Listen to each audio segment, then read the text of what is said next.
भारत और पाकिस्तान के बीच में जंग होगी तो कुछ देशों को लगा उनको भरपूर फायदा हो जाएगा, भारत की इकोनॉमी पर ब्रेक लग जाएगा।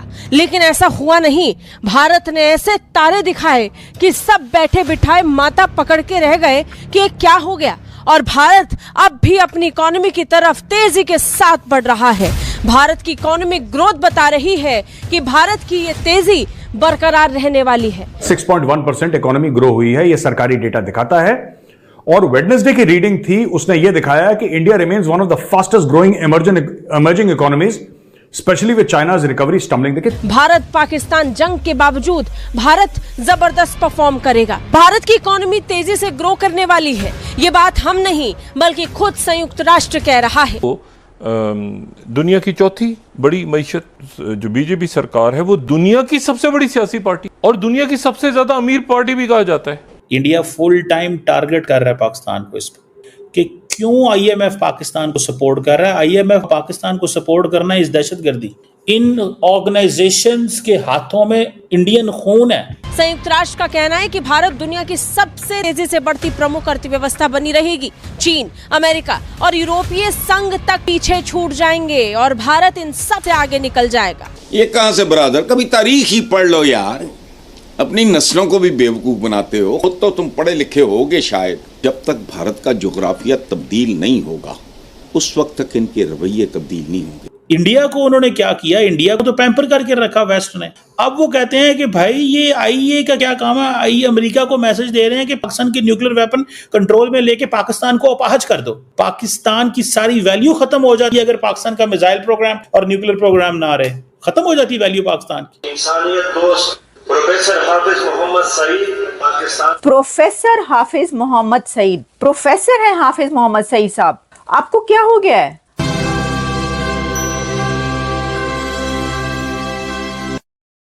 क्या है कि भारत जो है वो जितने भी बड़े मल्टीलैटरल इंस्टीट्यूशंस हैं उन सबको प्रेशराइज कर रहा है कि आप पाकिस्तान की मदद क्यों कर रहे हैं।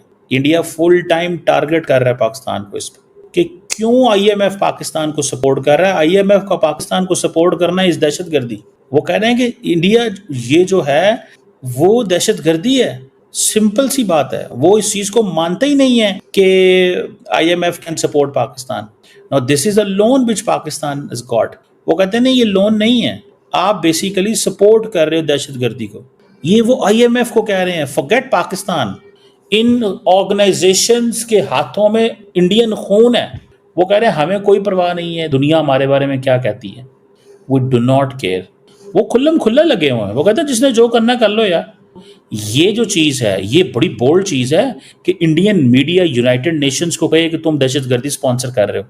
इंडियन मीडिया आईए, इंटरनेशनल एटॉमिक एनर्जी एजेंसी, वो बेसिकली एटॉमिक एनर्जी एजेंसी से उनका क्या डिमांड है। एटॉमिक एनर्जी एजेंसी से उनकी डिमांड है कि पाकिस्तान के न्यूक्लियर वेपन्स को अपने कंट्रोल में ले लो। ये काम तो अमेरिका नहीं कर सका। बेसिकली तो वो अमेरिका को पैगाम दे रहे हैं कि पाकिस्तान के न्यूक्लियर वेपन्स को कंट्रोल में ले ले। अब आपको याद आई है, समझ आई है। मैं जाती तौर पे ये चीज समझता हूं कि इंडिया के अमेरिका में बहुत मजबूत कनेक्शंस थे, बहुत ज्यादा, और अभी भी हैं। बड़ा लंबा चौड़ा नेटवर्क है इंडिया का अमेरिका के अंदर। हमारा तो उस हवाले से कहीं भी नहीं है। हमारा तो इस हवाले से कहीं नहीं है। हमें तो कोई सपोर्ट नहीं करता। अगर कोई करता है तो बताएं। मैं नहीं समझता हमें कोई सपोर्ट करता है जिस तरह इंडिया को सपोर्ट किया जाता है। हमारी position was not the position the way it should have been. हमें तो वो जिसे कहते हैं ना, हमें तो मुश्किलात ही मुश्किलात मिली। इंडिया को उन्होंने क्या किया, इंडिया को तो पैम्पर करके रखा वेस्ट ने।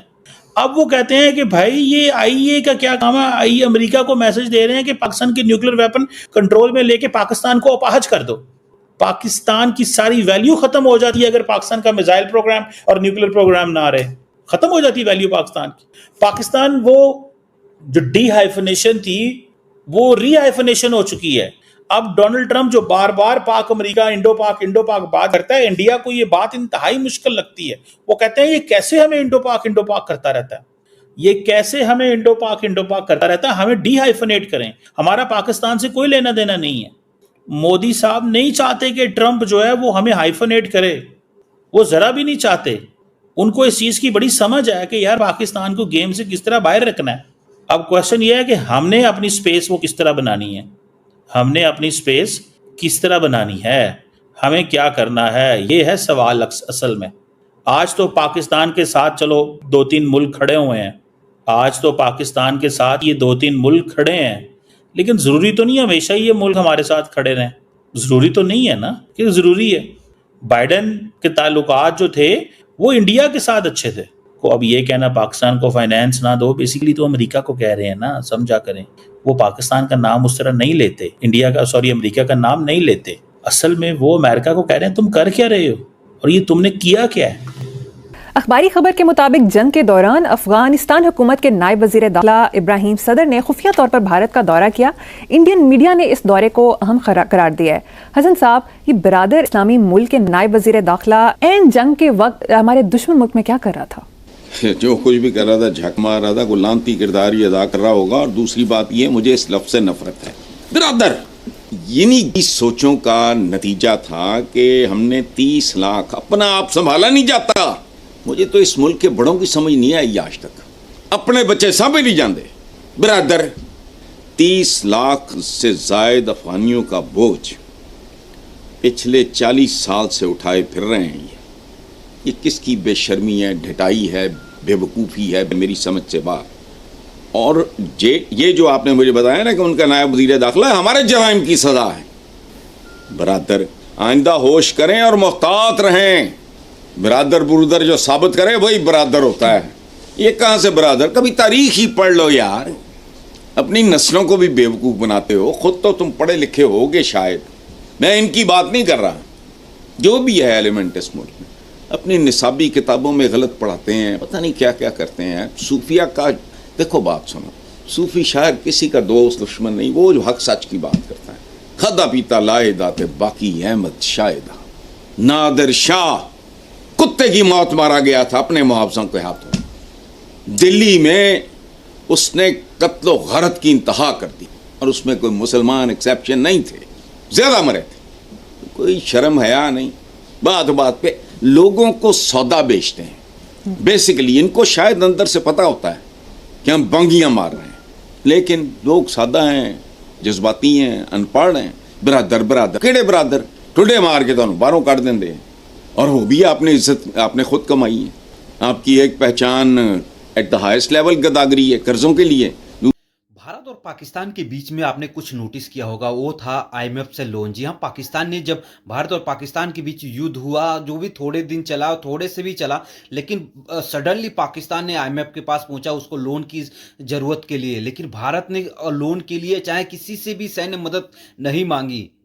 दूसरे देशों ने, रसिया ने अब भारत को सपोर्ट करने का ऐलान भी कर दिया था, लेकिन किसी से सपोर्ट नहीं मांगा। पाकिस्तान ने सब टर्की से, चाइना से भी सामान मंगाए और आपको बकायदा बताया कि किस तरह से टर्की सामान भेजा, अपने ड्रोन भेजे पाकिस्तान के अंदर और भारत पे अटैक करने के लिए।